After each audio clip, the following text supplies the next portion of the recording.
Welcome to the King-Abrams show. We made it all the way to 2022, Samson. We've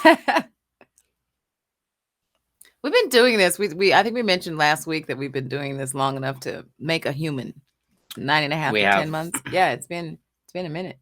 It's been like a dysfunctional human. It's been pretty fucking Interracial dysfunctional, hasn't it? human, Yeah. Interly gendering human. Yeah.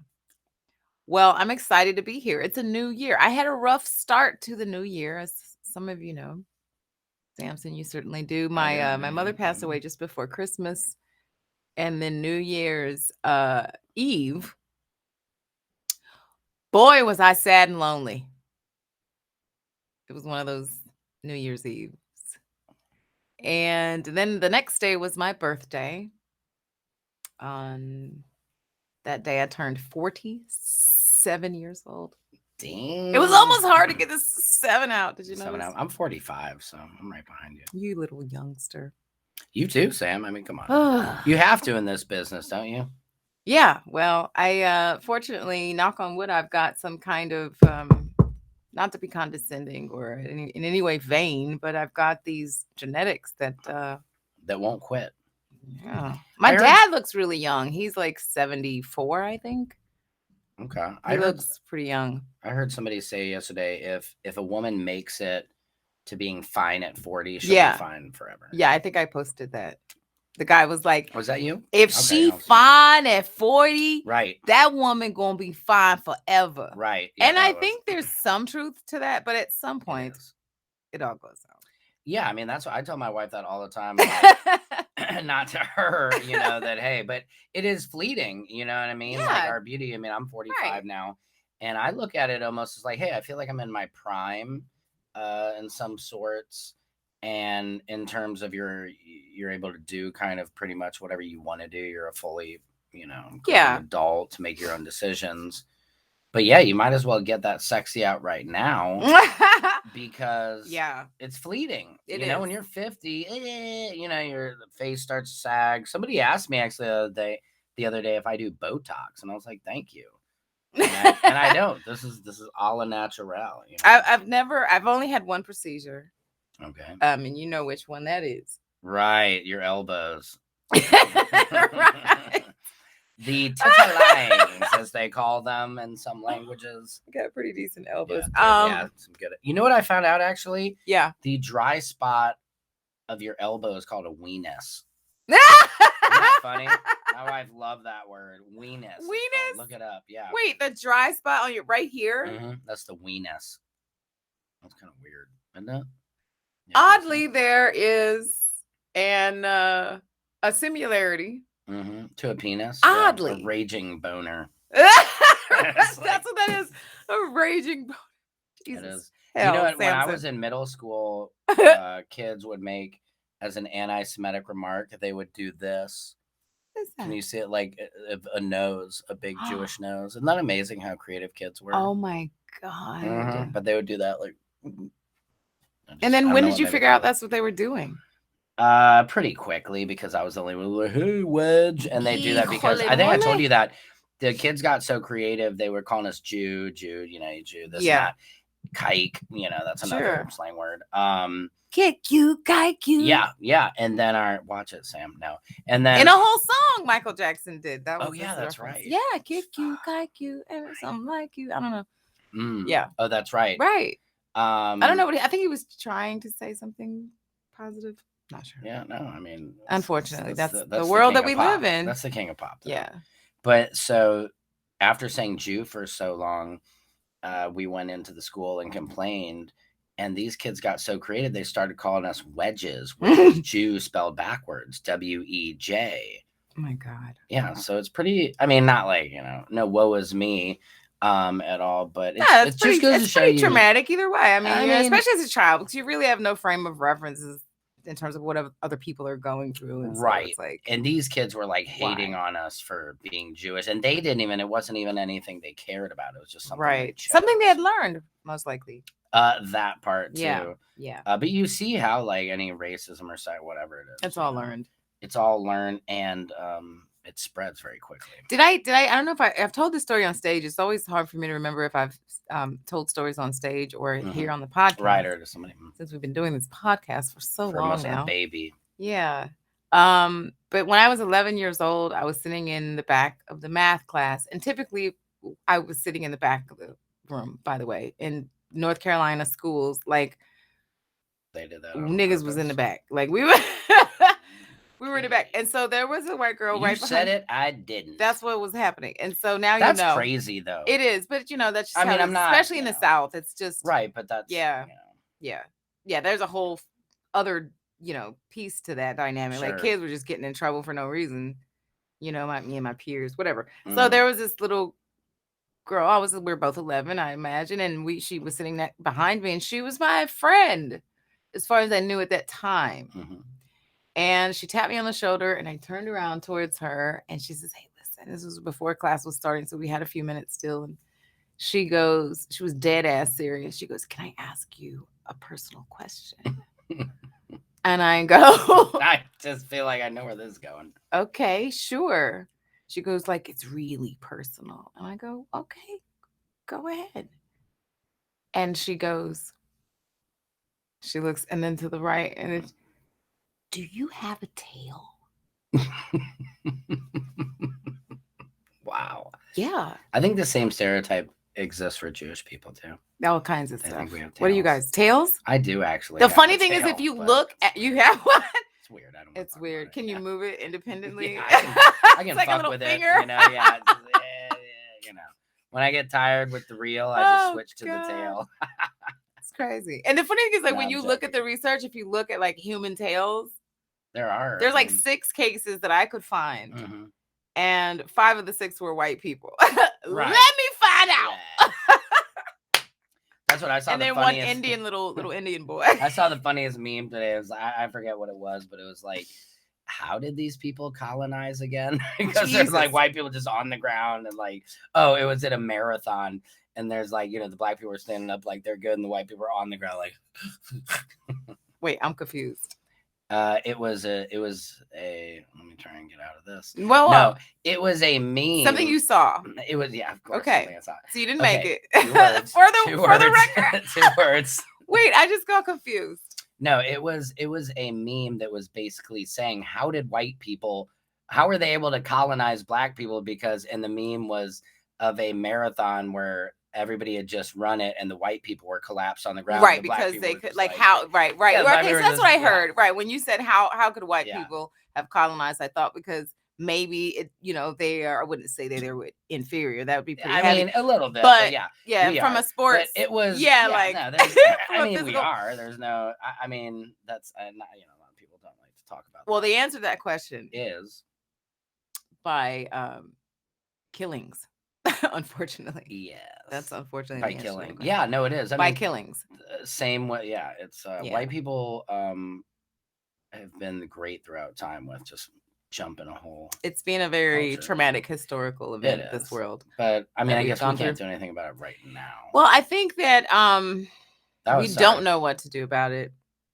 No, because it's too much. It's like when you're a hoarder and you don't know where to start. That's right. It's a very overwhelming challenge to tackle, and it's so intrinsic in our culture, right? Across all cultural boundaries, even our entertainment, it's everything. And so we have a lot to talk about. We have a lot of dialogues to create, because there hasn't been any, so I think people don't even know, right? So our contribution is with the King-Abrams show is to talk about sex stuff, so that right, we can just have a little fun, perhaps a little distraction from all the crazy things that are going on in the world, not only racism but the pandemic and so forth. But we are sex can be a very kind of a traumatic experience. Yeah. Let's not bring it to that kind of sex. That's a good segue. I tried. I love how you're like yeah, we don't really want to talk about politics and stuff like that, even though we just got done talking about that. And then we're going to talk about sex. We're going to switch to sex, but now let's talk about the bad kind of sex. Jesus Christ. No, but I mean, let's talk about the excellent type of.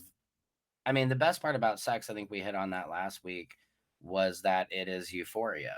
Yeah. Yeah, it feels amazing. Orgasms are great. Great. For females. I mean, if they can get them. Yeah, I think that's the saddest part. Oh, part. we getting them. Y'all just might not be when nobody's looking. Well, okay, there you go. I was going to say with a man. Yeah. Or with your shower. At any rate, right. Worst case scenario. What did I say? Worst? I think more shower heads. Yeah, shower heads. Yeah, there was a phase. I have different tactics. Right. Yeah. More organic. Past. Yeah. The shower head. There was an age when I was like, I don't need all these toys and all this stuff. Can I get rid of it? I mean, you probably just want the real deal. I mean, that's what. Yeah. Did I talk about that last time? I think. Yeah, I might have. That this woman was talking about putting a strap on, and I was like, to who? For another woman? For a guy. She strapped on. Pegging, right? Nice. And Donnell was calling me Peggy on his podcast. I was like, what is what? He just started calling me that because she started talking about Nikki did.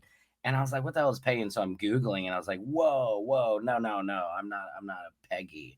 It's funny because when men hear about that, it's just like this strange energy that you get. Yeah, it's probably like gross. Yes. However, it sounds painful, I guess. Well, I mean, anal. I mean, if you're not, if you just relax, anal sex is not painful. Relax. Yeah, I've never been told that before. No, seriously, this is a subject that men just kind of cringe at. Yeah, and you may not be into it. That's fine. If you're cringing, it's maybe not your thing. Maybe you won't try it. There'll be a lot of knock it. Yeah, but guys should be free. If you want somebody to strap on you, well, here's the thing. All the power. Let's not focus so much on the strap on more than the actual sensation that's happening if you could get it right, because clearly people are having anal sex. The butt has been made taboo in the male culture. Let's just say that. Right. So any type of guy, if remember when Kanye got his booty fingered by what's the girl? The white girl has no hair. Becky? No, she looks like a rap girl. I can't. You're asking the wrong one. You're asking the wrong person. One of his first girlfriends, she tweeted that he, she used magic fingers on Kanye, and everybody's like, "Oh my God, Kanye's gay. Kanye's gay." No. No, and I think that's the confusion of, like you said, butt play. People get. And I think that men, typically the masculine men, uber masculine men, they kind of cringe at that and see it as taboo. I think that if and when they ever get involved in that, if they got their salad tossed, it's because somebody just went there. And what are you gonna do? Say, hey, now you. Right. I mean, no. If she's there, she wants to be there, and then you don't want to cause a scene. No, you don't want to stop a salad tossing in progress. And so they just kind of stumble upon it. Do you mind? I mean, they're certainly not going to kiss me after that. I mean, I don't know. Do you? Let me think. Do you kiss? That's a good question for somebody. Do you kiss after eating ass, or do you go and... Technically, in my experience, now that I actually think about it, I have not. In the last... Let's see. I'm not going to name how long my career has been. Your long career. But no, I think you don't. Maybe you could. It just depends on the person. It's just probably etiquette. It's just like... So these men have stumbled upon this thing, and the bottom line is, clearly there must be something to it. Like there's a lot of nerves. There's more nerves in the anus than there are in the vagina. Yes, and I think that's what people don't want to talk about is the 53 nerves in your ass. Or more. I think there's maybe more. Yeah. I threw that number up, but I think I'm pretty close. It's more. Yeah. I think it's probably in between 55 to 75 annular glands. Nerves in the ass. That cause. Well, here's the thing. That's here's the milking. This is why women do. I'm gonna tell you why women do that. Okay. Because it's just about pleasure, right? And if you're if you're down there, giving oral to your guy, we know perhaps from experience that anal play will intensify the orgasm. I would say it milks the prostate. If you get that deep, if you get that, if you get that far. I mean, if you're gonna go, Go deep, guys. But even if you don't get that far, rimming is a thing. Huh? Rimming. Where you're just sort of fondling the exterior. Oh, sure. Rimming. Yeah, rimming. Right. Got it. With a finger or a tongue, perhaps. Yeah, tongue perhaps. That's an El Beso Negro. What? What does that You don't know what that is? No. That's Can you switch to you for a second? Sure. Hold on. Tell me what that means. Okay, so everybody, an El Beso Negro is something that is a term made popular in the Spanish culture. Yeah. And the best thing that you can do for your woman, or your man or your woman is an El Beso Negro, and it translates to the black kiss. Oh, is that what they call that? Tossing salad. Yeah. So if you ever go, and it was my brother kiss. taught me this phrase, and it was so funny. And then anytime I meet people from Spain, I'll be like, oh, El Beso Negro. I'm like, oh shit, you're crazy, man. Like, it's kind of taboo. Like, you don't just say that word out. And I was actually, I had a band where I played drums and sang in, and I named it El Beso Negro. But I have never personally performed an El Beso. Are you willing to admit whether someone has given you the El Beso Negro? Jeez. I mean, that's a tough one to come out on the record. I will say yes, both ways. And well, no, I wouldn't say yes, both ways. Okay. I have not. One of the two. I've never. You got a 50-50 chance. I don't think I've ever eaten ass where I've gone full in there. It's maybe I've rimming. Maybe I've rimmed the lower rim. Yeah, but you do that because you know that causes your partner pleasure. I mean, yeah, dude. I've learned about myself. I'm a big pleaser.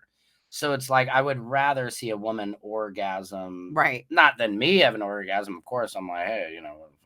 So that's exactly what we're talking about. But today. Most men, I don't think, are like that. I think a lot of men, they like to come and they like to run, get out. Yeah, they want to stay around and fucking have tea. But I do to watch a woman orgasm, to have an orgasm. Yeah, like, my wife will do it all the time. She's like, I'm good. You just go, and I'm like, oh, fuck. And it's like, hey, that's great, but it's not the same as when she has an orgasm. Right. It feels like a more completed session. Yeah, and I think you're right. I think a lot of men, I mean, what we're talking about tonight is sort of sex, absolutely. And strap-ons. And rimming and the black kisses. The black kiss. Well, the intent tonight was to talk about what you're saying, you know, are you the pleaser? Are you the giver? Right. I had a relationship where I was the pleaser, and there was, you know, and that was by choice. But isn't the pleaser always the pleaser? Kind of. I don't know if I've ever. I don't know. I literally did not, like, I was in control. I did not receive. And that's kind of how we played it. Well, I can't be in that kind of relationship. Well, I think it kind of happens organically in a lot of marriages, and maybe not yours, but I think it kind of happens organically. But this was my choice. This was something, and the reason that I did that is because I didn't want to fall too deep in love.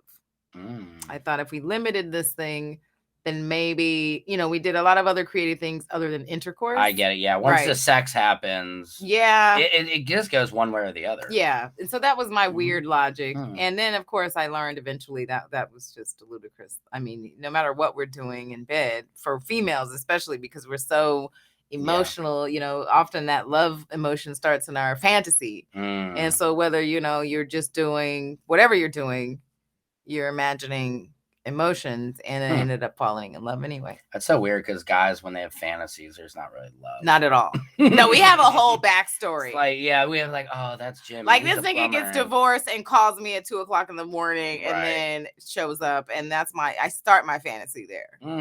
Yeah. No. Yeah. Guys are like, please don't have a fantasy about being in love with me.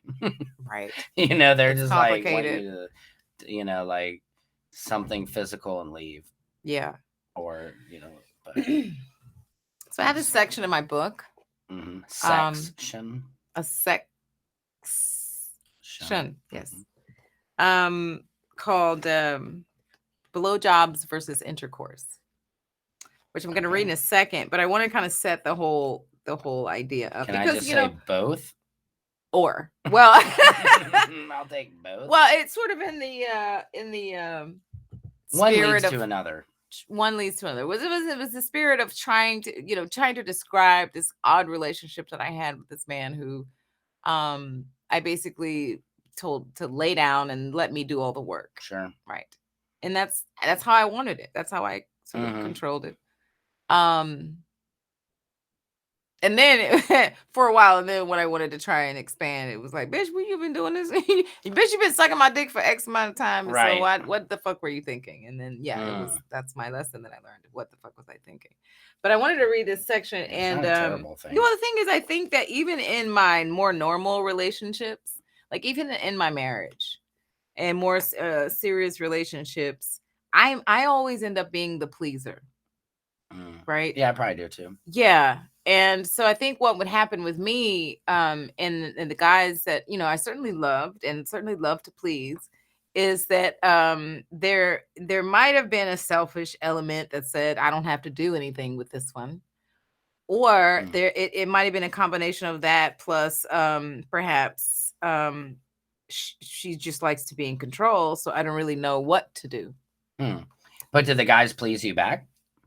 That guy particularly? If I asked, yeah, sure. But he wasn't like trying. But it wasn't like I usually had to initiate, and I kind of control that anyway. Yeah, so I was initiating. Yeah, I mean that's just the whole thing of that of a woman. It's like if they were like a man and every time they could orgasm, that would be awesome. I mean, I think that's what sex is supposed to be, is this give and take kind of thing. Yeah, it's give and take. But I wouldn't allow it. And it might have been, again, because I had issues with connectivity, Yeah. But even, like I said, even in my more normal relationships, usually you can identify one of the two in a couple as the pleaser. Yeah. Right? I'm not going to leave without getting a nut off, though. You can't, yeah. But are you going to leave without her getting a nut off?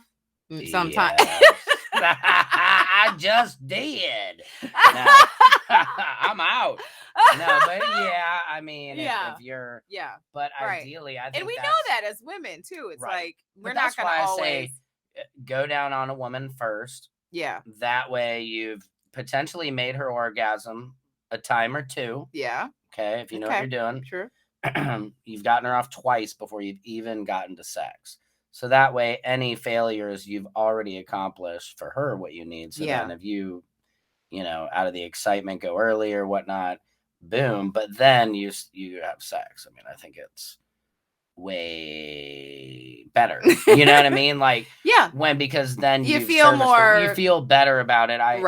Less insecurities after. Yes. And it's very psychological where actually if he comes after the woman orgasms, his dick will stay hard. But if you come before the woman orgasms, it's a wrap.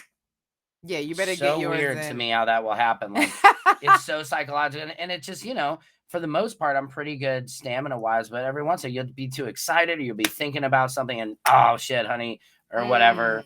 Deborah, no, I'm joking.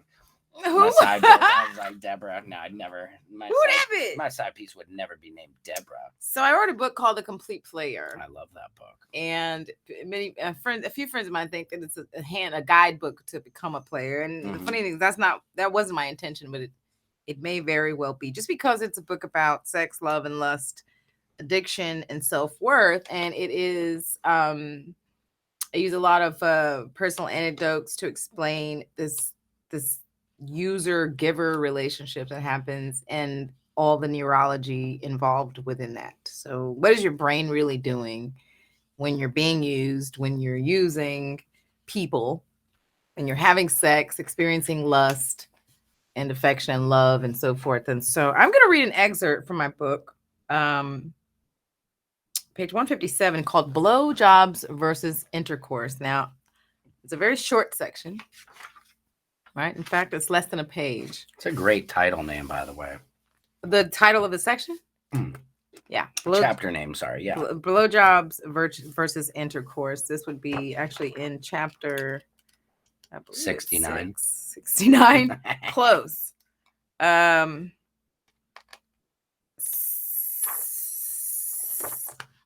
5.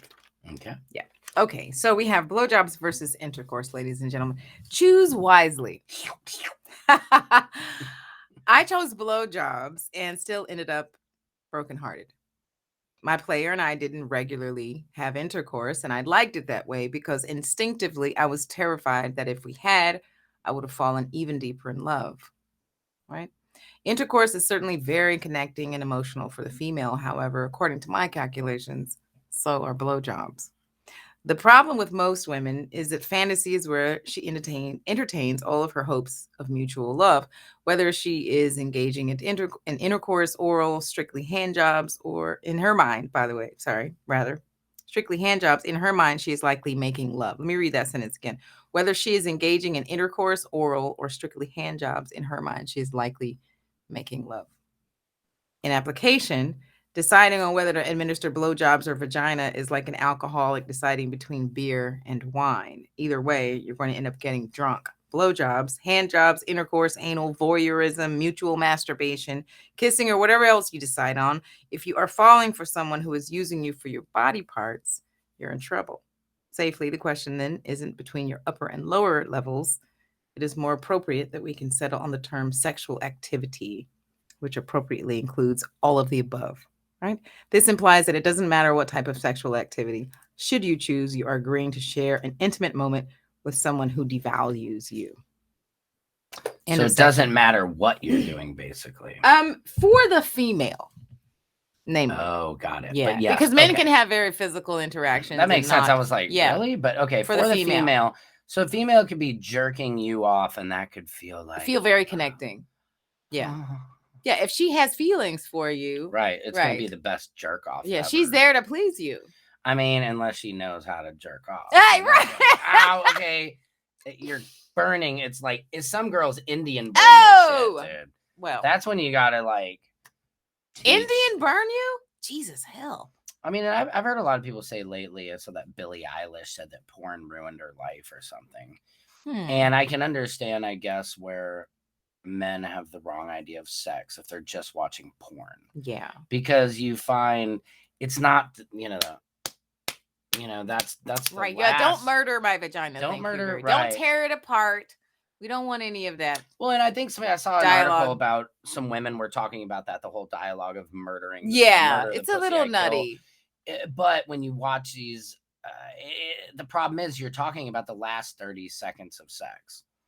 When it's worked up to the point when sometimes, now it's not. I don't know if that's always, true. Okay, let me. Okay. Because I think maybe men get to a point in their maturity where they realize that vaginas really don't need to be murdered. I think, well, yeah. But young men will tear your shit apart. But I guess what I'm saying is towards the end of the part of sex is generally where, yes, the murdering happens. Like,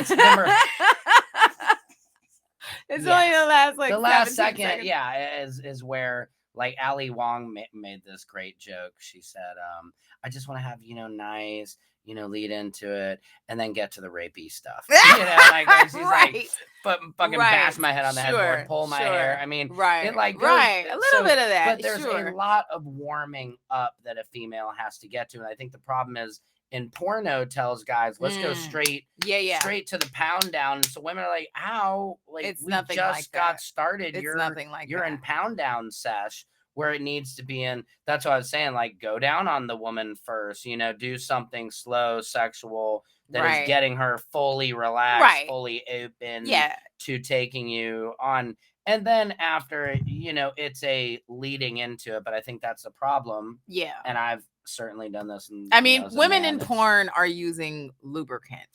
That and you're filming an orgasmic, and it's not a real. It's I mean that's fake. I mean, it takes a woman if you're gonna have sex. Yes, it takes a woman.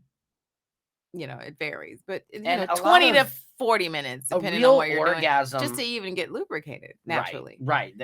And a real orgasm on camera wouldn't even really look that amazing. That's why they do all the accentuated screaming and riding. Yeah, that's nuts. Most orgasms you see a woman. Who does that? Those are fake orgasms. Period. When you want to know what an fake orgasm looks like. When you see stomach muscles come up out of their fucking chest, like the body starts to kind of vibrate. That's an orgasm. Real orgasm. It's a volcano erupting. You feel the vibration starting to happen. There are a lot of things that we can fake, and some women are skilled enough to even fake some of those vibrations. Oh. However, not in her vagina. There we go. There's vibrations happening inside the vagina that are you cannot recreate. Fake that vagina. I don't care vibration. how many Kegels you do. You can't fake that.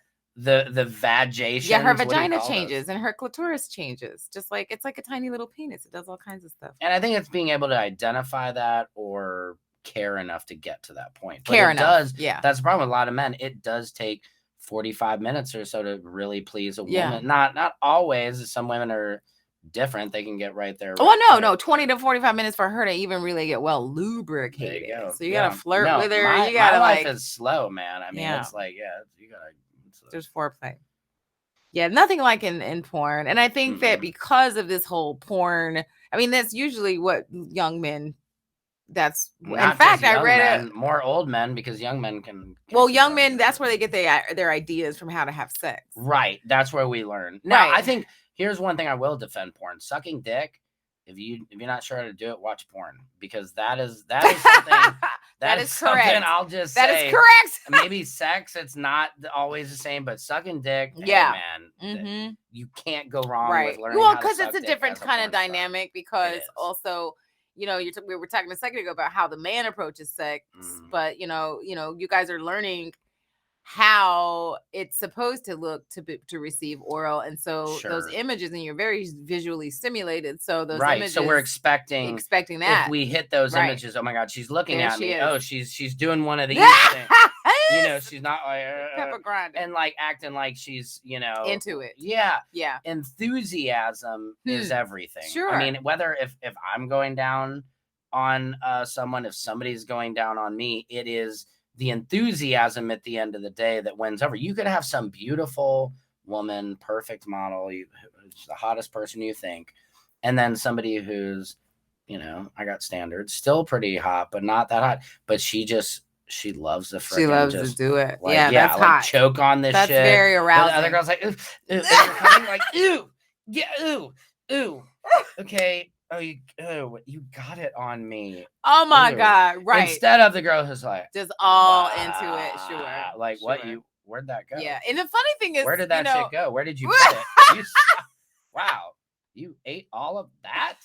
Whatever. Nasty.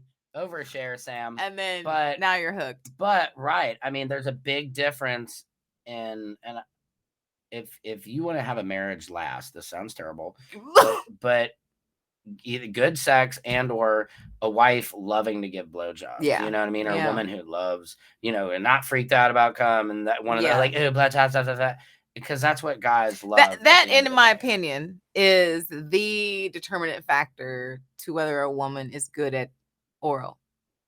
If she loves it oral. Or if she doesn't. Oh, yeah. Either she 100%. Loves it or she doesn't. Right. When I hear women are like, oh, I hate blood, she's horrible at it. She's horrible at it. Yeah. And she's most likely not that great at sex either. Because look, something that's hot about sex is willing to be nasty, but not too nasty. What's too nasty? Too nasty, like fuck this pussy.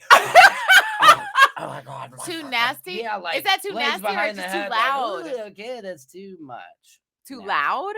Too much. Like I would say, if she goes down and try to Blacko the Negro, kisses, she's that willing. Too nasty? God love her. What is she's willing. No, I'm not gonna get in the way of the blessing. Wild, but I mean, I would say too nasty, at least for me personally, and some people love it.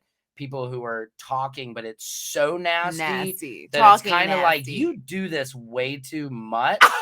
Wait like a minute, porn star style, Oh my God, like it just and I haven't even really. I don't think I've ever even had that experience where a woman is like grossing me out that she's like hurt this person. What if she's really nasty physically but doesn't say a word? I can't do that. I couldn't have sex with somebody who's not physically at least at about a 7. No. Oh. Nasty in her, what she's doing to your body sexually. Yeah, okay. But she doesn't talk. So that's fine. I don't need to hear what she has to say.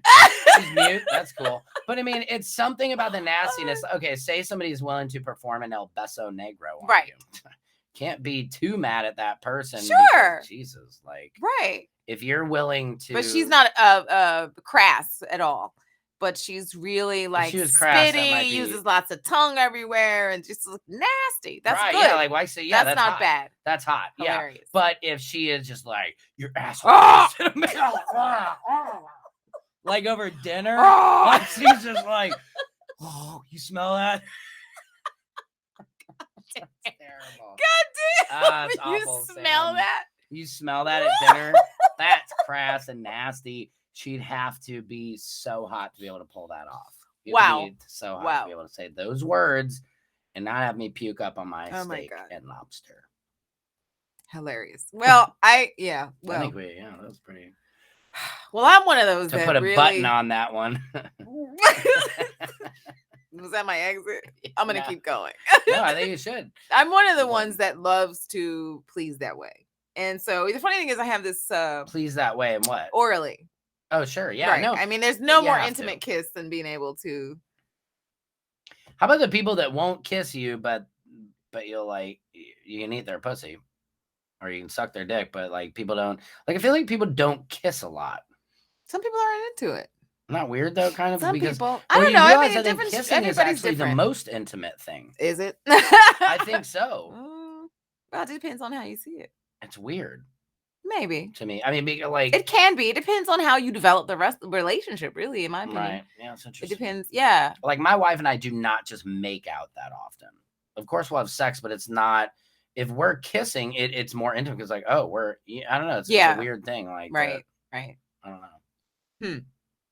Well, what's really interesting is I have my, this comedy show I do every week, right? Yeah, we're having a show tonight. Speak, yeah. And just from listening to all the male comedians, right? Apparently, something like 70 to 80% of women really don't suck dick well. And all comedians are awesome in bed too. Yeah. And that like every guy on stage is that's like, a different story. Hitting the shit. I was killing that pussy. Right. When is the guy never murdered? When is the guy like, I came so early? I was right. That's true. But no, even in just conversation, apparently most women don't get that right. What is your experience? Yeah, I mean, it's I think it's kind of, you can kind of tell what kind of girl it's going to be. Oh, before? Maybe. It's not always. There's always those surprises. Huh. But I think for the most part, the way a woman talks about it, if say you're into the point where you're at a bar, it looks like things are working out, the conversations you're having. If she goes, I'm gonna suck your dick so good, then that makes it. No, that would be crass. That would be like that'd be too much. Sure, you must suck everybody's dick because you came out too quick. Yeah, right.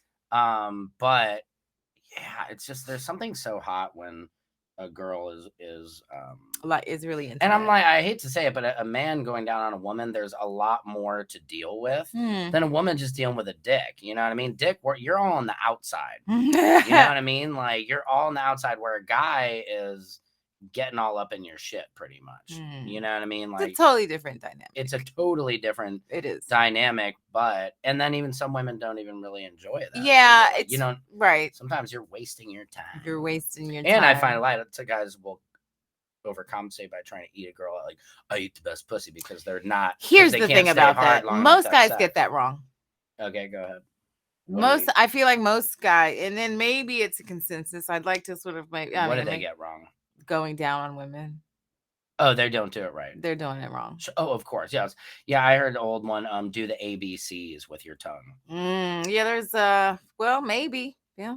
I don't know if I've ever had anybody do that. I mean, I think the thing is you have every woman's different. Everyone's probably different, but it's about, it goes back to enthusiasm. Perhaps. How enthusiastic is he really into it? Because if he's really into it, and that's what's happening with women, with me, because I'm really into it, I'm paying attention.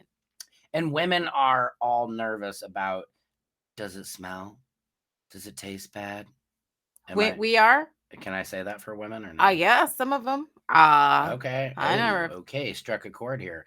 I feel like a lot of women, that's a typical concern, or when guys will not go down on a girl is because like, oh, her shit smell bad, or I don't know. I've never had that insecurity, but you might be unique. I'm not sure, but we should. Or I just go to the gynecologist when I'm supposed to. Maybe, but I think some, like a comedian I saw. Oh yeah, was just talking about how some pussy tastes like water and some doesn't. Yeah, well, But I think that makes a big difference on your enthusiasm. If you're fighting like a gym locker room, you're not going to be able to be too enthusiastic. Good grief. Sorry. Yeah. Yeah, right. Well, on the flip side, balls don't smell good often. I was gonna say, you just gotta suck it up, right? Literally. And that's the thing. Once you're down and committed, once you're down you can there, think about it later, right? But you're gonna finish up, and then you're gonna be like, yeah, that was awful. Like that smelled so bad, but you just deal with it. And sometimes, hey, there are smells. Look, where you're close, you're in there, especially all you El Beso Negroers out there. You're definitely if you're there, I mean, you're committed to. You got to shower before you receive that. Yeah, right? that's the part. I mean, if you're fucking with somebody who's not showering, like that's like disrespectful. That's the nasty. That's disrespectful as like, really, you're willing to eat my ass after I worked out? I can't trust you. Yeah, I mean, at least say, look, I've been golfing all day. Like, give me a warning. Give me a choice. Golfing, that'd be best case scenario. Or whatever you've been doing all day. I was playing football with the guys. Yeah, no, enough of football and golfing, enough hours of that. And you guys, it stinks. The whole right. And some people, it's like people have halitosis. Some people just stink. Ew. Yeah, it's what they eat. So let's back up. Let's just assume somebody is, but I think that's what keeps guys away from doing it. It's just, really? I think a lot of guys. Don't you hear a lot of guys? Those are the ones that don't want to be doing it, period. I don't eat pussy, dude. That's because they think it's nasty, but the ones that are into it don't give a shit. I think that the ones that are into it don't give a fuck what it smells like. Well, unless it really has a problem. Gross. I don't know. Yeah, it's a different dynamic. It's get checked out regularly. It's a different dynamic because women can have all kinds of problems that men just can't. And anything, at the worst case scenario with a guy, it's just his balls are sweaty. He's been sweaty for 4 or more hours, and so there's going to be a different kind of a situation. Yeah, they're going to hit you on the chin. We know what that is. Suck it up. We already know. I'm already knowing. But I mean, that's that's. Yeah, if a guy goes down a girl and she's got a bacteria infection, it's like that's disgusting. Yeah. Yeah. And it smells disgusting. Right. Yeah. If your pussy stinks, yeah. go to the doctor. It's not supposed to smell like anything. Right. Okay. And don't tell a guy to go down on it. Yeah. Why would you even let him down there if you knew you had a problem? Yeah. There Some women maybe don't know they have a problem. Or maybe they don't care. Yeah. I think that's it. Maybe some women don't know they have a problem. They think it's supposed to smell like that. Maybe.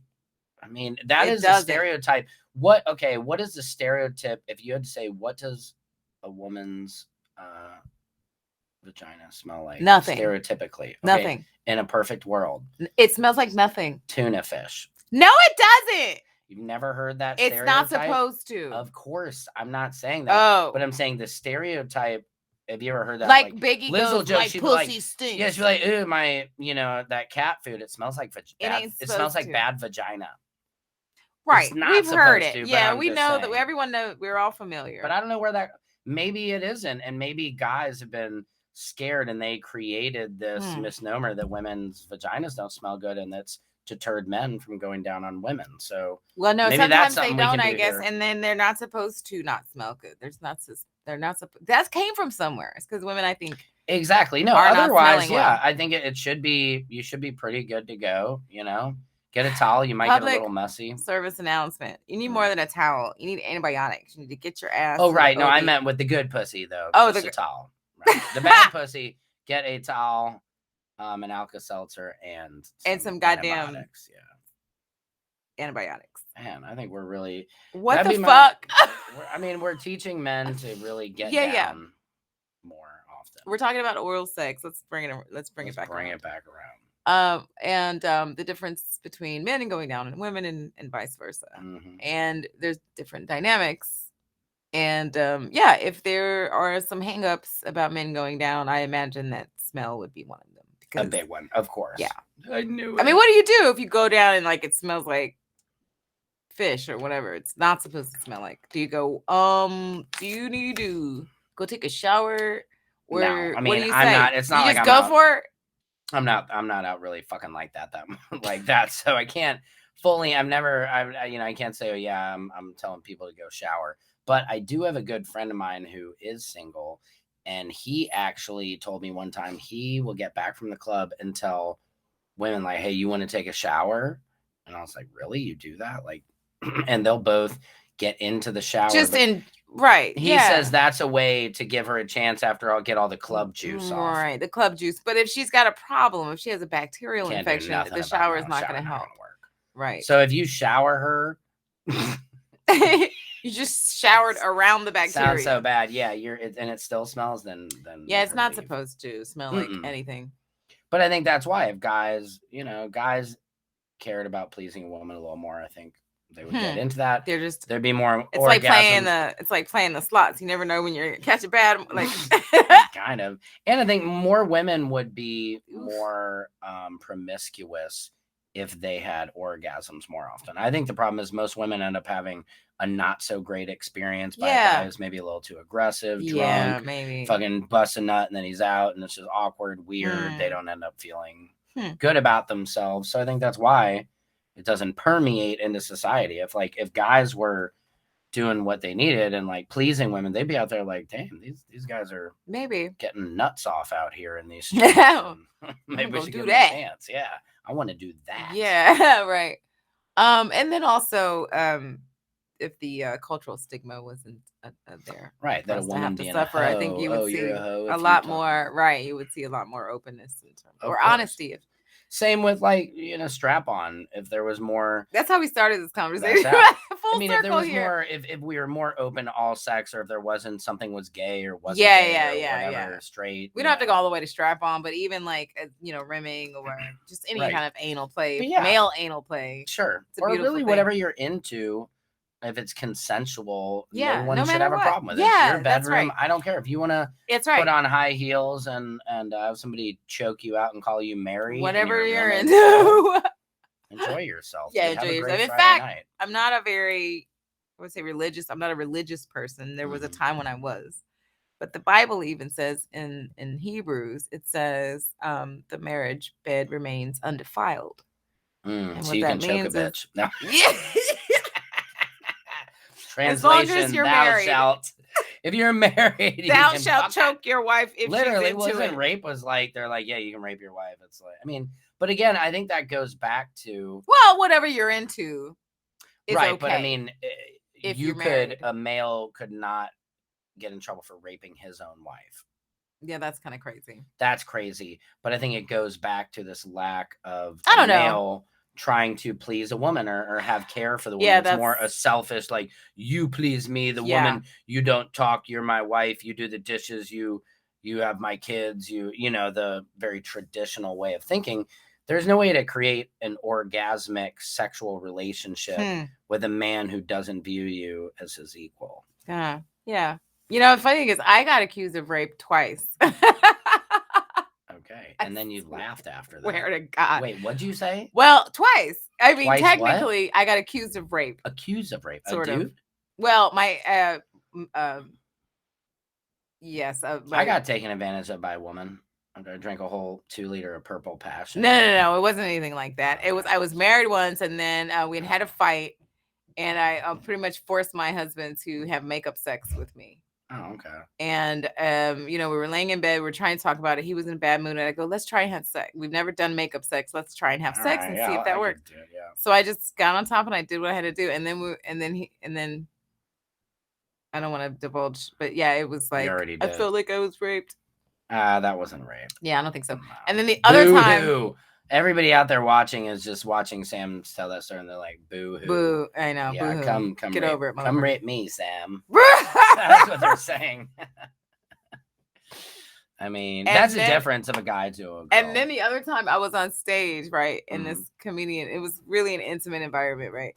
We were doing this little open mic, and this guy goes, "I heard you be out here raping niggas." I was like, that is my favorite rumor of all time. That is good, yeah. That one wins. That scares guys away. It either attracts the right guys or scares them away. Oh, definitely scares them. Scares them, yeah, of course. Yeah, no, a lot of masculine men are not into that. Yeah. Well, that's not quite what I'm doing, but I like the rumor. But maybe they are. Maybe there's a lot of masculine men out there. Again, like you said, we don't know what happens in the bedroom. So yeah. Maybe the biggest, toughest guys those are the strap-ons. Right, those are the ones that you know what I mean? This is the same guy who had weird. This is the same guy who said that. He had me on his podcast once. And we were talking about my book and some of the, vulnerability and how much about my story that I told. And he goes, so have you ever been gangbanged? And I was like, never been gangbanged, done a lot of things. And he goes, damn, damn, you're missing out. Is gangbang pretty much the same? Now, is that more than 2 guys? I think more than 2 would be considered a gangbang. I would say, I think 2 guys 2 is a spit train. roasting. Right? Spit roast. What? You don't know what that is? What? Spit roast. Like, have you ever seen like a rotisserie chicken that you put on a rod? Okay. So it's 2 guys on either side of the girl, and she becomes a spit roast. Right. That makes sense. Yeah. Oh God! It's true. What's happening? It's almost true. But a gangbang, that's a weird thing to invite somebody in on. Yeah, I mean, look at if I go to the Pornhub and I search gangbang and they show me a spit roast, I'm gonna be a spit roast is very. I'm gonna be annoyed.